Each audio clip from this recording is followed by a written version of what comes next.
My case study is on Mrs. F. So here's some background information. A tracheostomy is a surgical opening created through the neck into the trachea, also known as the throat or windpipe, to allow direct access of oxygen and prevent secretions into the lungs.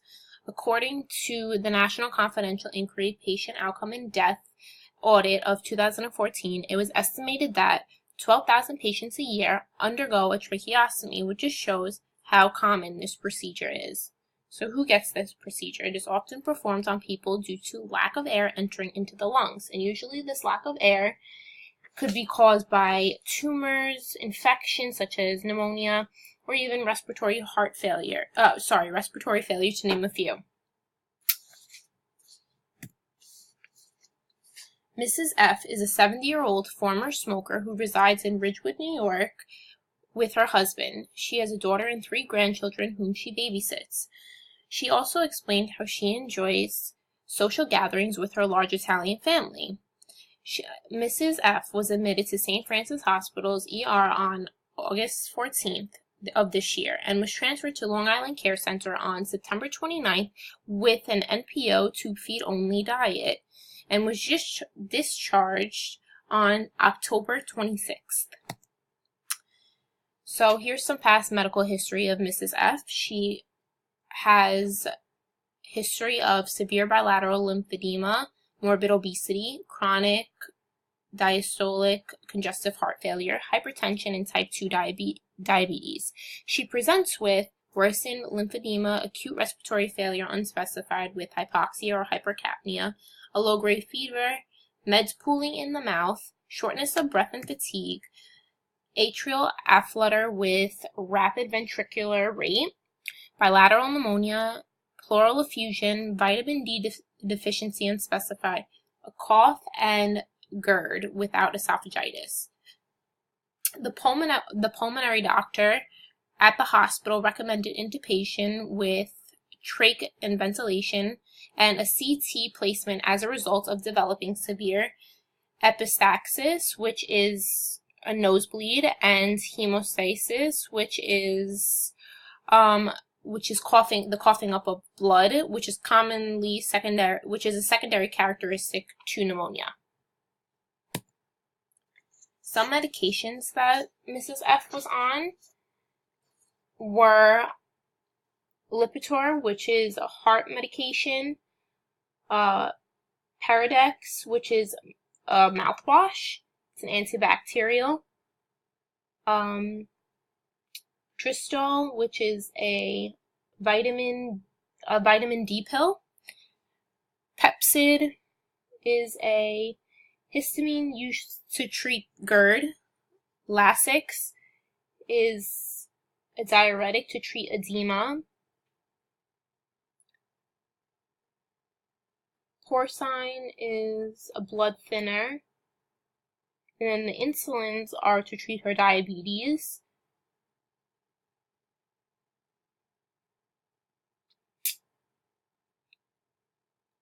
Lopressor is used to treat her hypertension.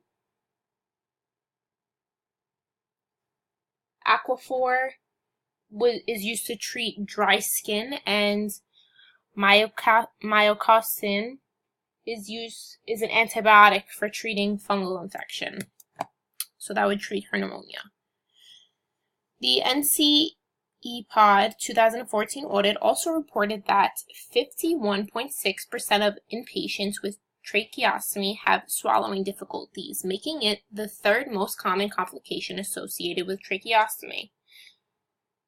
Ginley and Greenwood explain that performing a tracheostomy leaves a person at risk for increased risk of aspiration and swallowing problems such as dysphagia.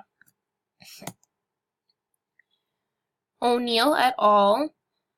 Explained how complications of dysphagia are heightened in tracheostomy patients due to the high medical acuity and their respiratory medical compromise.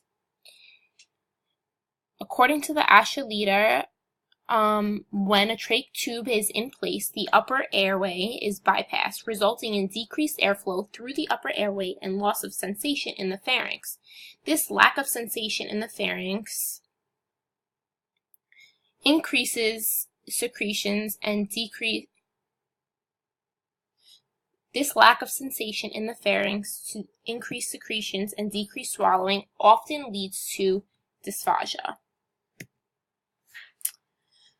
So a FEAST exam was performed on September 29th, the day that Mrs. F was admitted, and the eval was recommended by her doctor to further assess the pharyngeal stage of swallow. The resident was evaluated with pureed honey thick, nectar thick, and thin liquids, and findings included the following: significant premature spillage to the level of the valleculae and piriform sinus across all consistencies trialed, significant residue post-swallow along the cricopharyngus, piriform sinus, and valleculae. Absence of penetration and aspiration was noted throughout the exam. And lastly, Mrs. F presented with wet, gurgly vocal quality, cough, copious secretions upon being suctioned by the pulmonologist. She was diagnosed with mild to moderate oropharyngeal dysphagia. The SLP recommended restorative dysphagia therapy 3 times a week for 30 minutes, with trials of recreational feeds 1 time a day, as well as trials of puree consistency, soft, chopped, and regular consistency foods with the SLP, and aspiration precaution. The SLP also recommended that Mrs. F take small bites and small sips during mealtimes to decrease her rate of PO intake, and recommended that the MD follow up with the results and recommendations made by her. Long and short-term goals. The long-term goal for Mrs. F was that she will tolerate a least restrictive PO diet without signs and symptoms of aspiration. The short-term goals consisted of the resident will tolerate recreational snack without signs and symptoms of aspiration in 100% of opportunities given by the SLP.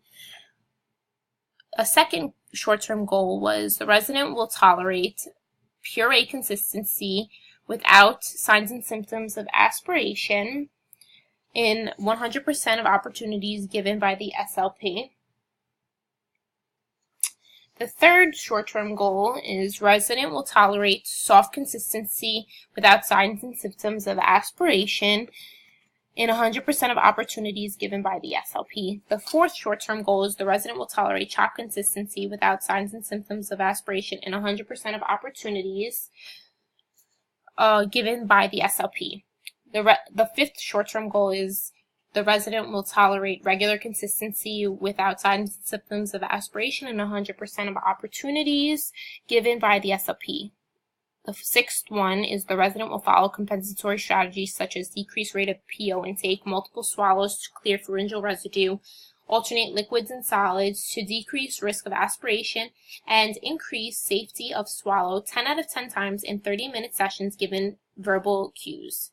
The last short-term goal is the resident will increase posterior tongue-based retraction by completing effortful swallow every 2 to 3 bites during all PO intake of solids and thin liquids with 10% verbal cues to clear residue in the valleculae and or pharynx. So these short-term goals were formulated according to her trach status by the pulmonologist. So recreational snacks included giving the resident sugar-free applesauce, and if this was tolerated, she would move on to the soft consistency diet. And if the soft consistency diet was tolerated, she would move on to a chopped consistency. And then if the chopped consistency diet was tolerated, she was upgraded to a regular consistency diet. The goals for Mrs. F were appropriate and addressed the issues she experienced secondary to her diagnosis.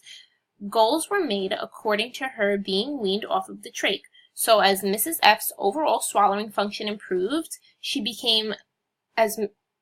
F's overall swallowing function improved as she became less dependent on the trach.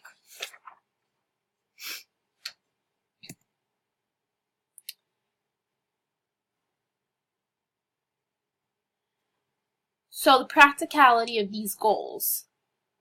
According to Constantinou et al., dysphagia therapy should follow a hierarchy where targets are set just above current levels of achievement.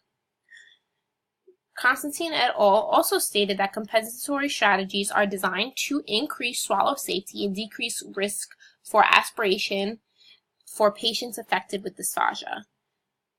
Lastly, squeezing all the swallowing muscles hard when swallowing increases the posterior movement of the base of tongue, which explains why effortful swallow could be beneficial for a patient like Mrs. F. And these are my references. I hope you enjoyed my case study. Thank you.